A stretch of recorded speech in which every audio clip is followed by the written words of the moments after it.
My name is Diane Guerrazzi, and I'm Associate Professor of Journalism here at San Jose State. My main job is broadcast journalism, but now we're converging into multimedia degree. So it's not just broadcast, it's print, multimedia, online, all aspects of journalism, written and broadcast. Interviewing skills are really important because they're important for all types of media. And there's different skills involved in print and broadcast because of the answers that you're trying to get from people. But there's certain rules that are in common. There are certain particular differences between print and broadcast in how you ask some questions. If you're in broadcast, you want to get on tape a sound bite that is emotional generally or opinionated. So you might ask questions that will lead to a short emotional answer because we want our sound bites to be short. Mm-hmm. Whereas a quote, you can edit it down easier, a written quote. So if it's written, we call it a quote. If it's broadcast, we call it a sound bite. So how do you teach the students interviewing skills? We do mock interviews. Mm-hmm. So we'll have the student ask the questions, and we'll have somebody pose as the interviewee in the class. Mm-hmm. And we'll teach them, to start out with a softball question, meaning just a warm-up question, something that's easy for the person to answer. And then we get into harder and harder questions as the interview goes on.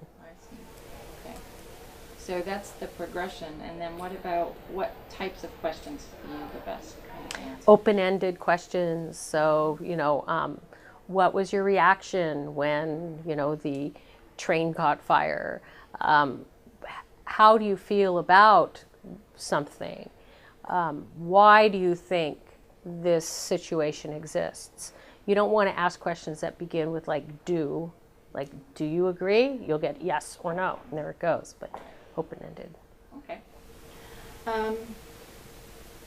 So what's difficult for the students? Is there an aspect to interviewing that they find difficult, or does it depend on the students?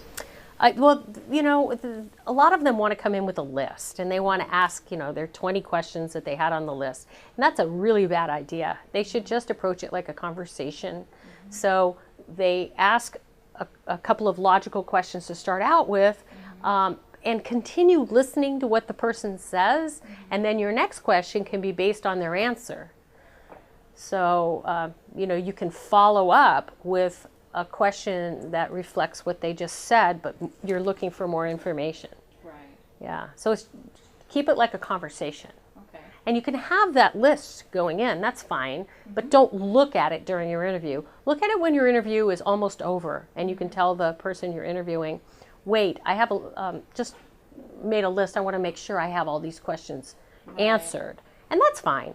But if you go in with a list and you're just concentrating on what you're going to ask next, you're not listening, and it's not a logical flow of conversation.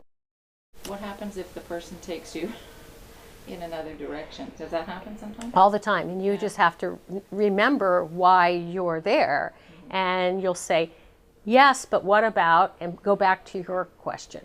So steer the conversation back to where you want it to go. You're the driver in the conversation. And sometimes people that you interview will, on purpose, not answer your question and take you somewhere else.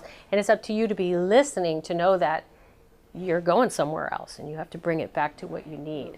The politicians will have a prepared question and answer. They don't prepare the questions, they prepare the answers. Right. So they're like, if she asks me about the budget, I'll give her my prepared answer about the economy in general, but it's up to the reporter to say, well, that's interesting about the economy, but I asked you about the budget, and what is your response to? You have to bring him back to the question.